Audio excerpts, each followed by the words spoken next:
Alright, it was my turn this time, and I think I picked a killer. Yeah.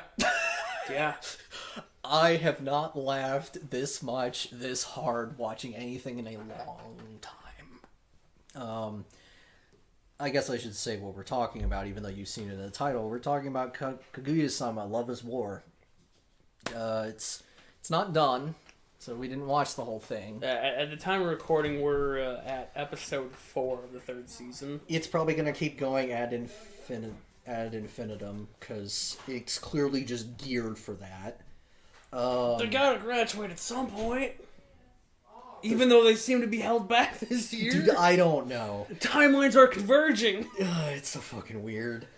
But, yeah, so basically the premise is this class president is super in love with the class vice well, president. but it doesn't happen initially. Basically what happens is they're both the president and the vice president, they both come from basically opposite backgrounds, but they're both extremely gifted.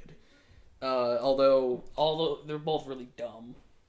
They're both really dumb socially. They are very they're very academically gifted and very crafty and intelligent, but they're absolute morons when it comes to socializing and romantic stuff, and it's just a disaster. So basically, initially they're like, yeah, they think we're together, but like, yeah, that's silly. And they both think to themselves, well, if the other one asks. Yeah, and then 6 months later, nothing's happened, because of course nothing's happened, because neither one of them are going to do shit. And it just goes, and we watch as they have the greatest mental battles about exchanging phone numbers. Or, getting to walk side by side under an umbrella. You have never seen a more intense mental battle than these two trying to figure out, or trying to expose the lies that they're telling about having an umbrella in their bag. Yeah. And that's just the first season. I mean, it's all kind of the same. There's an occasional training episode with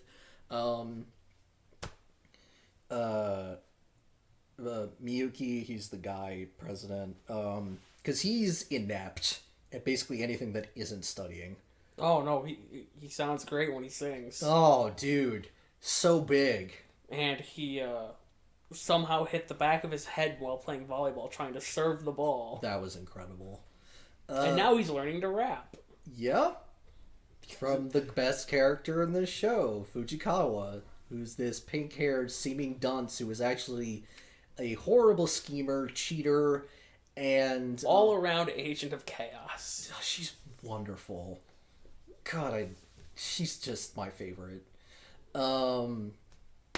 But yeah, we got Shinomiya Miyuki, who's just Shirogane. Fuck. Shinomiya's Kaguya. It is? Damn. I mean, look at episode 4 right there. Alright, I see it. Alright, yeah. Shirogane is the class president. He's intelligent. He's a well-intentioned person. He's very cheap because, of course, he doesn't have a lot of money. And yeah, no, he's just a genuinely good person who's also a complete moron when it comes to love. Kaguya is an ice queen. I mean, that's what they called her. Initially. And then she warms up into this goofy, out-of-touch, naive girl. Who also basically threatens absolute destruction on anyone who prevents, in some way, something going right with any of her plans to get Miyuki to confess to her. I believe she wishes death upon at least 3 or 4 people. I think in one of the first episodes, she's like to Chika Fujiwara. She's just like, I don't consider you to be a human because you've gotten in between us. Yeah, and that comes out when she's like, I guess you are a human after all. And Chika's like, what did you think I was before? But yeah, yeah, basically the entire thing is just taking, I think the way I described it was take the energy of Death Note and apply it to stupid slice of life romantic nonsense. And that's what this show is. Yeah, for the most part. Think of the energy of the potato chip scene, and you're going to get that basically 3 times an episode. Yeah. I mean, I don't know really what else I can say, but yes, you were right. It's nuts, and I love it. I love how well thought out it is. I love how stupid it gets. I occasionally get really uncomfortable when they start hitting a little too close to home for me because my brain works like these two do. It crafts things, and it's like, well, I can't do this because of this, and I can't show this because it might. Mainly, I try and worry about not coming off as creepy, whereas these fools are just worried about, like, I can't be the lesser, so I must not be the one who confesses. Yeah. But eventually those walls start to break down, and it becomes very clear that they both try and prevent misunderstandings with each other, because they both actually really like each other, and it's so fucking obvious. And then there's an episode where they just try to get him to say wiener. That was a good one. Well, Chica tries to get him to say wiener, and Kaguya's like, no, do not say wiener. Yes. I will die. And then fucking Chica finally breaks down and says, I'm trying to get you to say wiener, and of course that sets off Kaguya, which is just awesome. But yeah, we need to talk about God, what is his last name? Which one? Ishigami. Ishigami was introduced, and he was great. Because he thought Kaguya wanted to kill him. Yeah, no, that was fine. And then he goes off about boobs, and it's like, But I personally feel like everything after that actually redeemed his character. Yeah, it's fine for the most part. There's still parts where it's just like, maybe don't say that, but like, I get why you're saying, but don't say that. Yeah, but I really think, like, the whole boobs thing definitely was over the line. And he got the crap beaten out of him for it, so it's... It was a paper fan. I'm pretty sure it would still hurt. No, it was a paper fan. No, They use it in Smash Bros. All the time. Yeah, and it does damage. Yeah, like minimal damage. Still does The only thing it does is stun lock you. And then it does maximum damage. Either way, he's an introvert, he's the school treasurer, and he kind of just doesn't really try much of anything. He's a gamer like us. I don't know what you're talking about. I've never played a video game in my life. This channel says otherwise. That's not me. Anyway. You can't prove anything. I could. No, you can't. Anyway. Yeah. He's also the protagonist of Persona 3, a game that I've never played before, because I've never played a game before. Totally haven't played it multiple times. No, it wasn't me. Anyway, yeah, he's pretty likable once you start to get into his kind of the way he works and his backstory, and it starts to just make more and more sense. And I think he's definitely up there. He's not Chica. Chica's like, well, no, you can't just be Chica. Like, fuck, she's the magic of any scene she's a part of. And then we have Miko Ino. See, it's right there, top episode. All right. Yeah, Miko is absolutely straight-laced, cannot be broken, cannot be deviated. Unless Chica makes her do it. Yes, because Miko has the absolute softest spot for Chica, despite the fact that Chica is dubious at best. She played piano really well a while ago. So she's like head over heels for her platonically. It's fucking hilarious. But yeah, she's part of the school disciplinary committee, and she wants crazy crap for the school. She tried to run against Oh my god. Shirogane. It's right there. Fuck. Yeah, she tried to run against Shirogane, and Her platform was having all the guys shave their head weekly. Yeah. Because that reduces something. Yeah, I don't know. It was supposed to mean, like, I don't know. It reduces bad tendencies, I guess. Whatever. It doesn't matter. But she joins in as the auditor, which I'm like, I feel like you just made that up, but whatever. She has a personality, and it finally started to show up in season 3. Yeah, because season 2 they used her for visual gags. Just reaction gags, really. She comes in at the absolute worst possible time as a character says, "No, I'm into black panties," or "The president is a man whore," which is just. Or when the president and vice president fall on top of each other in the school shed. Yeah. And she just lets them out, and she's just like, "Wait, what?" Or when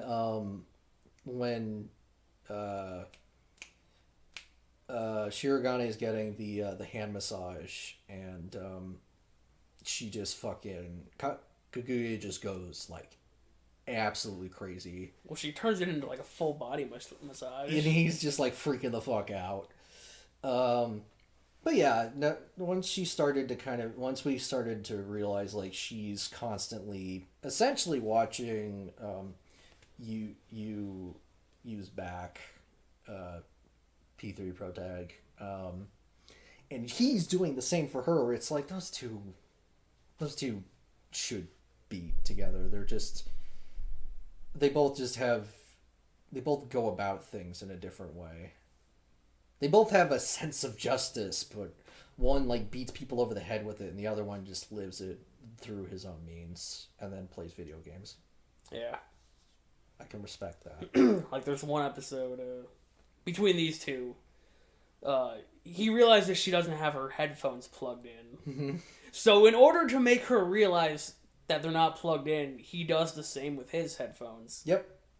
And then she doesn't realize what he's doing. Nope, not in the slightest.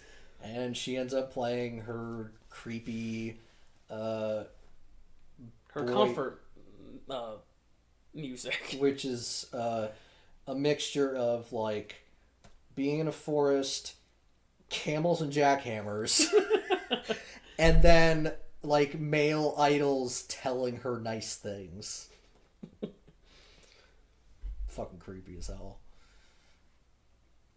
Yeah, no, it's great. Yeah, there's a B plot with 2 random characters where the romantically inept main characters try to give them love advice.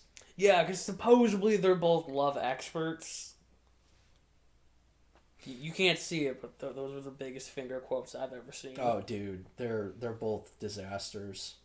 I mean, it works. Kaguya, they get together. Kaguya has a better head on his shoulders when it comes to stuff like that than Shirogane does, but she's got the theory down, but she can't put any of it into practice, whereas Shirogane just, I don't know where his head is at. I think he just sees things and goes, "That's gotta be it." Like, yo. We. Exactement. Like, one of the times he's giving advice, it's like, the dude's like, "How do I get her to hold my hand?" He's like, "You need to get a boat and a part-time job. You need to get a part-time job so you can rent a boat. And hand surgery so your hands don't sweat." That'll be about 200,000 yen for all of that? Yep. And thankfully some people come in and go like, just fucking grab her hand, you dumbass. It's not that hard. Anyway. Yeah, so we've gotten some incredible just content out of this, and I personally think we'll just keep up with this as it goes, since it's still going. Well, yeah. We'll just catch up on an episode in a week, and then I guess we'll talk about it when we finish season 3. which will be a long time after this. But what if season 4 happens? Well, of course season 4 will happen. This show is amazing. That means season 4's not gonna happen. Only bad shows get season 4s. This show got 3 seasons already. I don't know what you're talking about. This show is gold. This show is painted, printed gold. Although it's probably done digitally, so... oh, right. We gotta talk about how we basically never skipped the intro. Yeah, because we're not doing this in a thing where I can just hit a button and... Technically, there is a command in Netflix or Netflix, Crunchyroll. Not sponsored, but if you want to sponsor Crunchyroll, please do. Don't beg. I'm not begging. That's I'm just pathetic, man. I'm just saying. You want to sponsor it? Like, are you kidding? I would do a lot to get paid to do this stuff. You heard it here, folks. He'll do what you want if you pay him. Within reason. I wouldn't do anything I wouldn't normally do. Need him to walk through a car wash for some reason? He'll do it. No. Anyway, this show has a... Okay, let's just say it. The third opening is... It's weak, but it's not, like, unwatchably weak. It's not unwatchable. It's entertaining. It's fun to look at, but it's nowhere near. The first intro is great. The second intro is, I think, weaker metaphorically, but the song's incredible, and it's still really good. So I think we both agree on the order. It's 2, 1, 3. Yeah. Watch these intros. They're great. they're really fun. And the fucking explosion from the first one happens in season 2. Yeah, they finally explained what that was about. It was Bowser's Big They Blast. blow up the fucking school, and then it comes back. In season 3.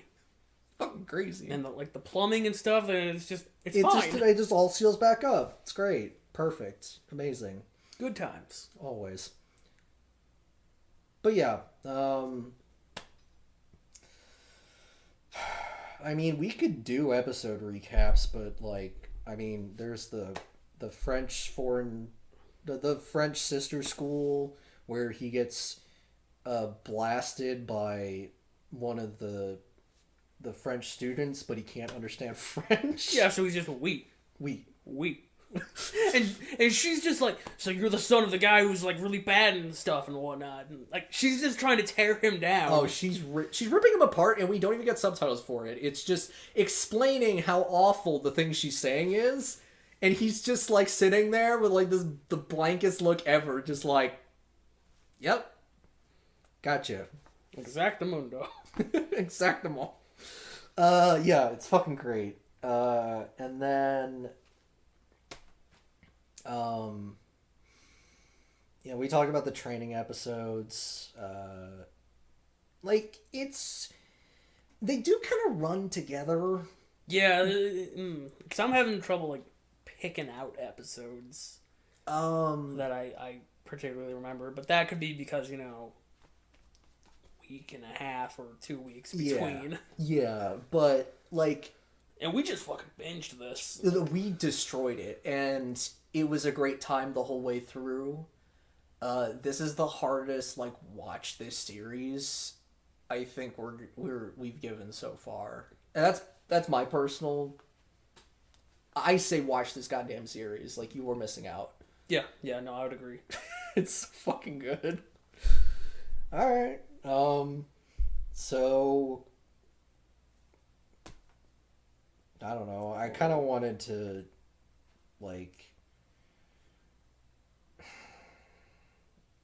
I don't know. Do we want to rank them so far? Because I'm putting this at the top. I don't give a shit. I'm putting this at the top. I'm putting the wrestling isekai second. We didn't even talk about the wrestling isekai. We kind of did. Shit, what all have we watched? We watched... It was this, Chaika, Misfitted Demon King Academy, and then Wrestle Anime. Okay, so I put wrestling anime above Demon King. I personally would put Chaika at the bottom. That's fair. I don't think Chaika's bad. It's just... I think, for me, it'd probably go this, Wrestle Anime, Chaika, and then Demon King. No, I like Demon King a lot. Yeah, it was fine. Like, It wasn't. I can't remember a lot from it, but I just remember it being ridiculous and like, well, I don't know. You're kind of convincing me because like now that I think about it, I remember more from Chica than I do from Demon King. Like a lot of my enjoyment of Demon King came like secondhand through its description by Mother's Basement and not necessarily like I got the jokes as they came, but like it was just like it was all right. Chica was all right, and then there was Dragon Girl. Who's like, God, just great. Anyway, so yeah, there's our definitive list for 4 fucking anime. We'll see you for the next one. hooray! Woo. See ya.